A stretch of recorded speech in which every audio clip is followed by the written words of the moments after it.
Selamat datang di Pojok Santai. Sebelum Anda mendengarkan audiobook ini, kami menginformasikan bahwa channel ini adalah review audio dari buku yang ada di Indonesia. Untuk membaca keseluruhan buku ini, kami menyarankan membeli buku aslinya di toko buku kesayangan Anda, baik offline maupun online. Keberadaan channel ini dimaksudkan untuk membantu Anda mendapatkan pengetahuan dari buku-buku kesayangan Anda. Jangan lupa untuk subscribe, like, dan komen. Selamat datang di Pojok Santai, channel khusus yang membahas komik dan novel dengan cara asyik. Di kisah sebelumnya, Andika mulai memulai petualangannya. Seperti apa keseruannya? Yuk langsung saja disimak video kali ini. Siang di desa Sariadi. Pasar di tengah desa itu masih ramai oleh kesibukan. Para pedagang tetap gigih menjajakan barang meski sinar matahari terus menusuk di atas kepala. Sama halnya para pembeli yang datang kesiangan. Mereka menyatu dalam satu irama bising. Di antara orang-orang yang lalu lalang, tampak seorang pemuda berjubah putih yang sudah sangat lusuh. Dan orang itu ternyata Andika yang baru saja tiba di desa ini. Penampilannya amat tak sedap dipandang. Jubah peninggalan Kisapta Cakra yang dikenakannya sudah seperti kain lusuh. Di samping karena sering dibakar sambaran petir ketika di lembah kutukan, juga karena selama dia menciptakan jurus-jurus silat, gerakannya yang dahsyat berkali-kali mengoyak pakaiannya. Langkah pemuda itu tampak gontai ketika memasuki bagian pasar yang agak ramai.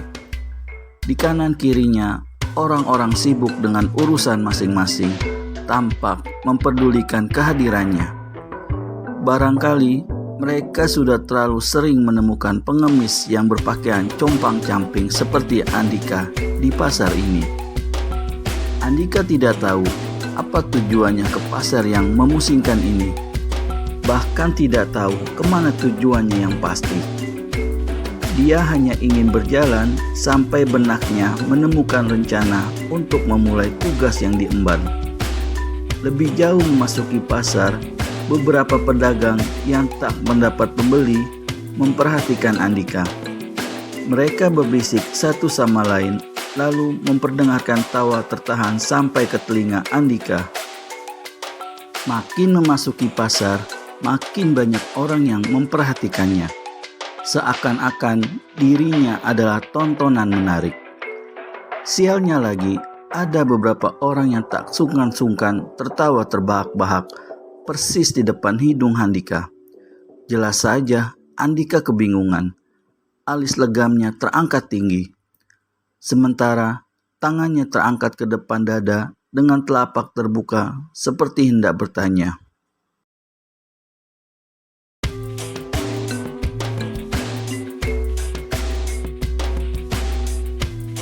Wahahaha, pengemis sinting, ledek seorang pedagang sayur. Pengemis sinting pula. Waduh, mimpi apa semalam sampai orang menganggap aku pengemis sinting? Gumam Andika dongkol. Kedongkolan Andika makin memuncak tatkala banyak gadis cantik yang terkikik menahan tawa saat melihat dirinya.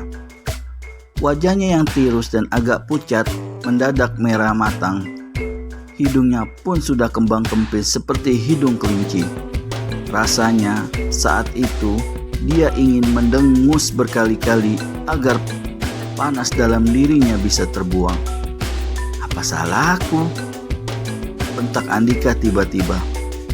Dua gadis desa yang menggendong bakul sayur langsung terlonjak kaget. Wajah mereka meringis ngeri saat menemukan mata Andika membelalak sejadi-jadinya. Kalau kalian naksir aku, kenapa tidak bicara langsung saja? Atau kalian tidak pernah menemukan lelaki setampan aku? Omel Andika seraya mencak-mencak. Dua gadis desa itu menatap Andika takut-takut dengan wajah pucat. Maaf Kang, kata salah seorang gadis mencoba menjawab. Anunya siapa? Anu apa? Potong Andika galak. Gadis itu tidak bisa mengeluarkan kata-kata lagi karena mulutnya sibuk menelan ludah. Hanya jari tangannya saja yang bergerak menuju bagian belakang tubuh Andika. Setelah itu, tubuhnya langsung berbalik dan kabur bersama kawan yang menjerit-jerit minta ditunggu. Hei, tunggu! Seru Andika. Namun mereka makin tunggang langgang. Sementara puluhan pasang mata lain memandang Andika dengan takut. Sedangkan Andika hanya terbengong-bengong, lalu tangan kirinya mencoba meraba pantatnya. Kutu koreng, rupanya ini penyakitnya, gerutu Andika. Tentu kain ini tersangkut di ikat pinggangku sewaktu membopong tubuh Ki Sapta Cakra untuk dikuburkan.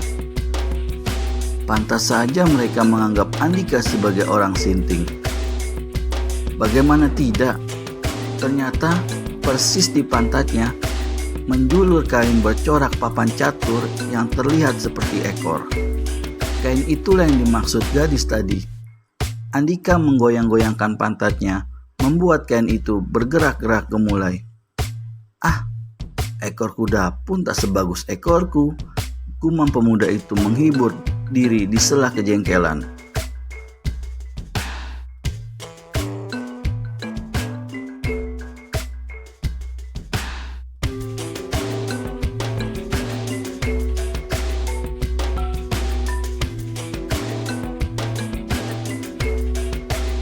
Setelah kain alas catur milik Ki Sapta Cakra dipindahkan ke bahu, Andika melanjutkan langkahnya.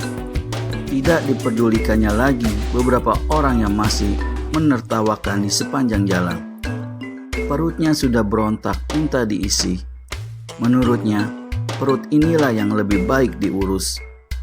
Belum sempat menemukan kedai nasi, Andika dikejutkan oleh kegaduhan yang mendadak tercipta beberapa puluh tombak di belakangnya. Semula pemuda berpenampilan mengharukan ini tidak peduli karena dipikirnya orang-orang di pasar mulai meledek lagi. Tapi ketika keramaian itu diwarnai jeritan-jeritan ngeri, tubuhnya lantas berbalik.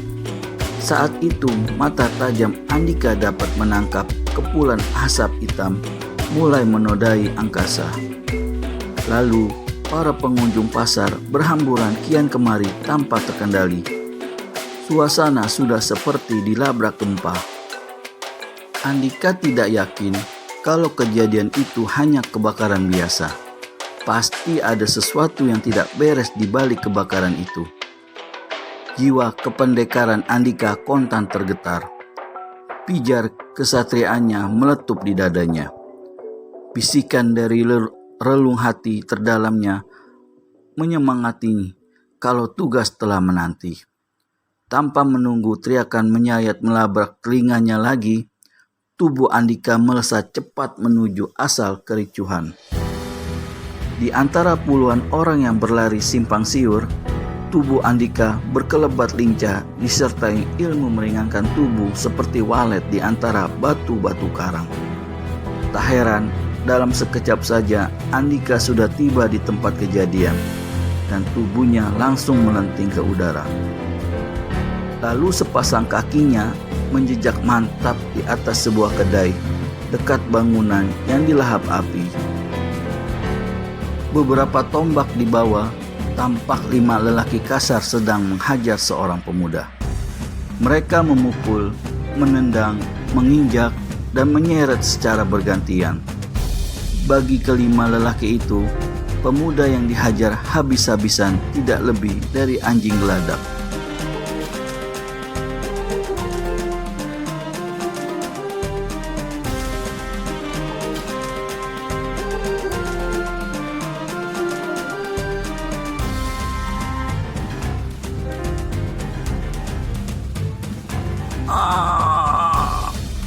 Rintih pemuda yang dikeroyok itu. Wajah pemuda yang usianya tak lebih dari 25 tahun itu sudah habis dihiasi memar dan darah. Bajunya yang berwarna kuning cerah harus dinodai darah yang tersembur dari mulutnya. Kau harus memohon ampun pada kami, lalu akui kesalahanmu, maka nyawamu akan terbebas dari maut. Perintah salah satu dari 5 lelaki. Wajah orang itu nampak bersih, namun sinar matanya mencorong kejam. Hidungnya yang melancip terlihat seperti paruh burung pemakan bangkai, sedangkan bibirnya tebal. Menilik pakaian dikenakannya yang sama dengan keempat lelaki temannya, tentu dia berasal dari perkumpulan yang sama. Aku tak akan sudi memohon ampun padamu. Kau bisa menghabisiku, tapi tak akan bisa membuatku memohon belas kasihan padamu, jawab si pemuda itu bersama erangan. Rupanya kau lebih suka mati ya. Kau lebih menghargai harga dirimu ketimbang nyawamu. Cemooh lelaki berwajah bersih itu. Aku bukan menghargai harga diriku, tapi aku menjunjung tinggi nilai kebenaran, sahut pemuda itu, tak memperdulikan rasa sakitnya. Hei, kau minta aku mempercepat kematianmu? Baik, jika itu yang kau minta. Sring! Lelaki berhidung lancip itu mengeluarkan pisau kecil dari balik bajunya. Ketika sinar matahari menerabas, terbersitlah pantulan sinar menyilaukan dari mata pisau yang setajam taring harimau itu. Pisau ini akan menyayatmu sedikit demi sedikit sampai mau mengakui kesalahanmu. Ancam lelaki berhidung lancip dengan mata berbinar-binar mengerikan. Atau menyayat burungmu yang belum disunat itu ya? Selak seseorang di belakangnya. Laki-laki berhidung lancip ini kontan tersentak.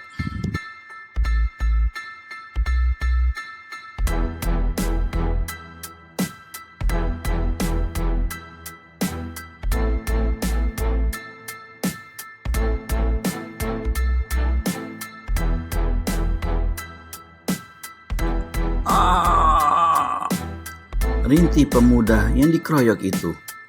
Wajah pemuda yang usianya tak lebih dari 25 tahun itu sudah habis dihiasi memar dan darah. Bajunya yang berwarna kuning cerah harus dinodai darah yang tersembur dari mulutnya.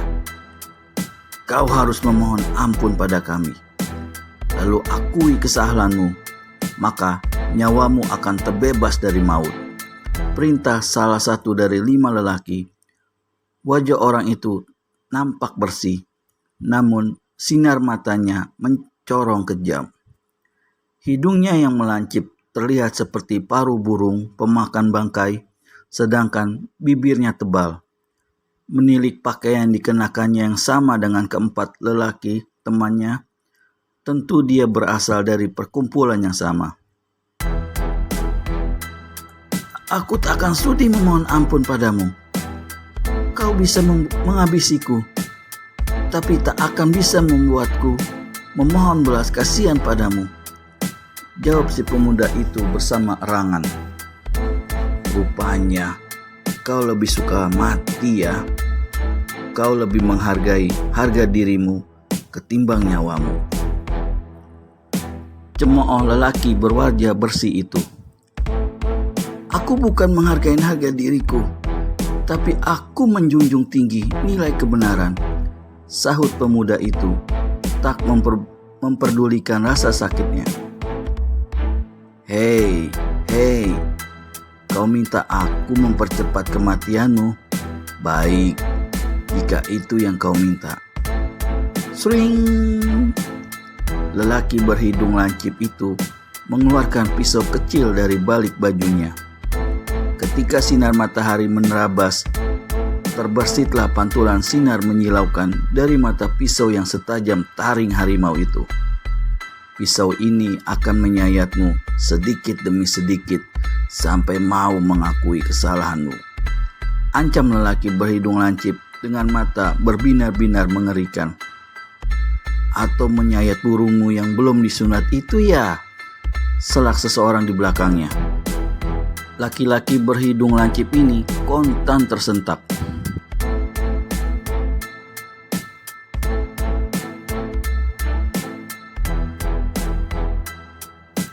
Jelas suara itu bukan suara temannya. Matanya segera mencari sumber suara. Berbarengan dengan dengusan keras, tubuhnya berbalik ke arah suara di belakangnya. "Apa kabar?" sapa Andika seraya melambaikan tangan kirinya. Memang Andika lah yang tadi menyelak keasikan 5 lelaki yang kini tepat di hadapannya dalam jarak 5 tombak. "Siapa kau?" bentak lelaki berhidung lancip. "Aku? Oh, aku tukang daging yang pisaunya tadi kau pinjam. Masa lupa?" jawab Andika asal bunyi. "Dasar. Ya, babat. Aku akan memotong daging babat. Jadi aku mau minta pisauku kembali." "Jangan melawak di sini, gembel. Lebih baik pergi sebelum nasibmu seperti pemuda itu," seru lelaki yang lain. Andika menarik napas dalam-dalam, satu alisnya terangkat. Setelah itu, dia malah melepas kain bercorak catur yang tersampir di pundaknya. Digelarnya kain itu di tanah berdebu.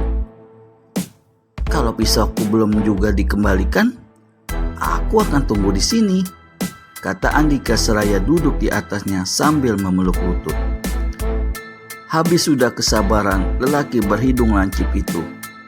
Lewat lambaian tangan diperintahkannya 4 lelaki lain untuk menghajar Andika. "Langsung dihabisi saja, Kang. Gembel ini hanya mengganggu acara kita," ujar seorang laki-laki yang bertubuh paling kurus yang disambut anggukan berat dari laki-laki berhidung lancip di sampingnya. Keempatnya kemudian melangkah mendekat pada Andika. Mereka benar-benar menganggap Andika kecoa yang mudah diinjak begitu saja, lalu mati. Hal itu terlihat dari bibir mereka yang berlekuk meremehkan. Loh, tunggu dulu," seru Andika sambil bangkit tergesa.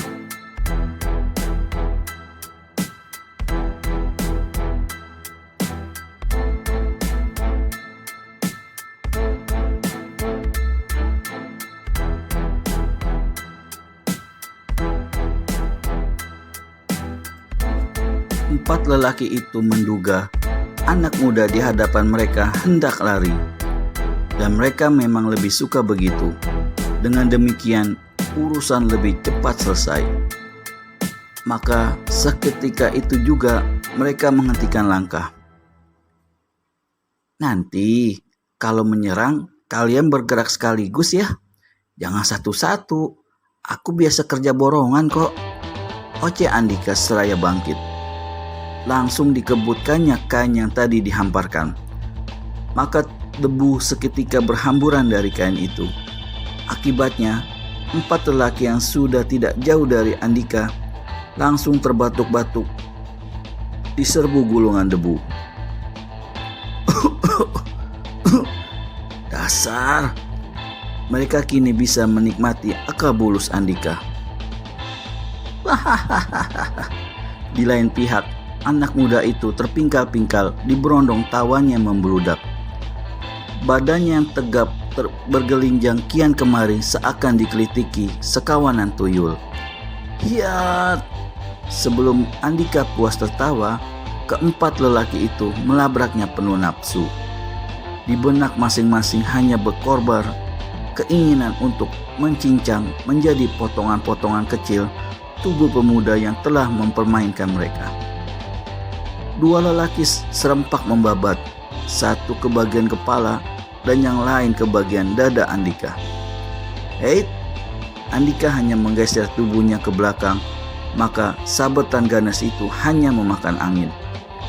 Sedangkan tangan kanannya yang masih memegang kain catur bergerak sekejap menjabat ke bawah.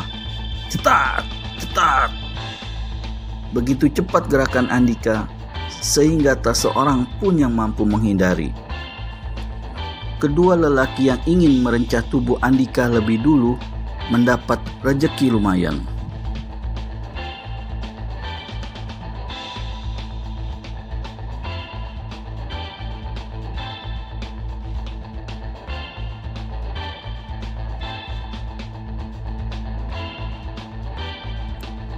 Kantung menyan di selangkangan masing-masing kontan terasa pedih berdenyut-denyut.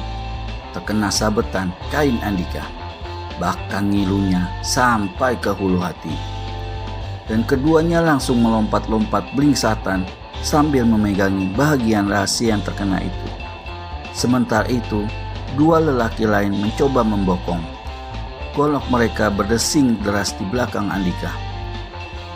Namun, belum sempat senjata mereka merejam punggung pemuda itu, sudah berjumpa litan ke depan. Lagi-lagi dilepaskannya serangan balasannya nakal. Sambil bergulingan ke depan, jari tangannya menjentik selangkangan kedua lawannya yang masih meluncur. Begitu cepat gerakannya sehingga dua buah sentilan keras mendarat telak di bagian rahasia milik kedua laki-laki yang akan membokong Andika. Kini mereka melompat-lompat seperti anak kodok terinjak. Hap, hap, hap, seru Andika. Begitu bangkit, Andika mengikuti gerakan melompat mereka. Setelah puas meledek, tubuhnya bergerak lagi. Kali ini gerakannya amat santai. Dihampiri lawannya satu persatu, lalu ditotoknya aliran darah mereka.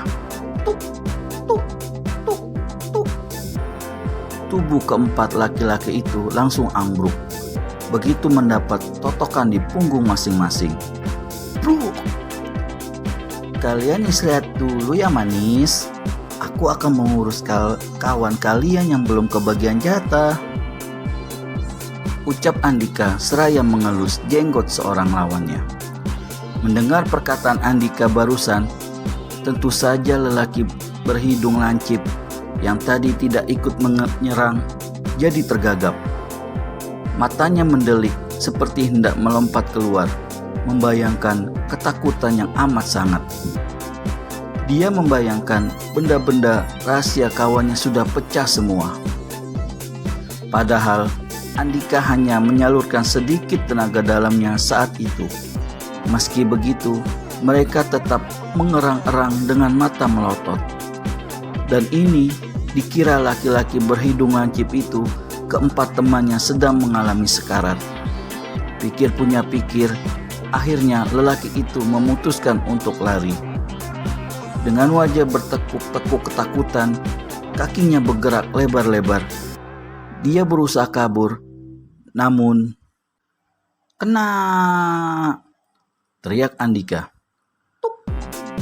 Andika memang telah melesat cepat disertai pengerahan tenaga dalam tinggi, melewati orang yang kabur itu. Lalu langsung dilepaskannya sebuah totokan di punggung. Akibatnya orang itu kontan ambruk. Bagaimana nasib kelima begundal itu setelah ditotok Andika? Temukan jawabannya di video selanjutnya. Segera subscribe dan tekan tombol lonceng untuk mendapat notifikasi video terbaru dari kami. Terima kasih dan sampai bertemu kembali.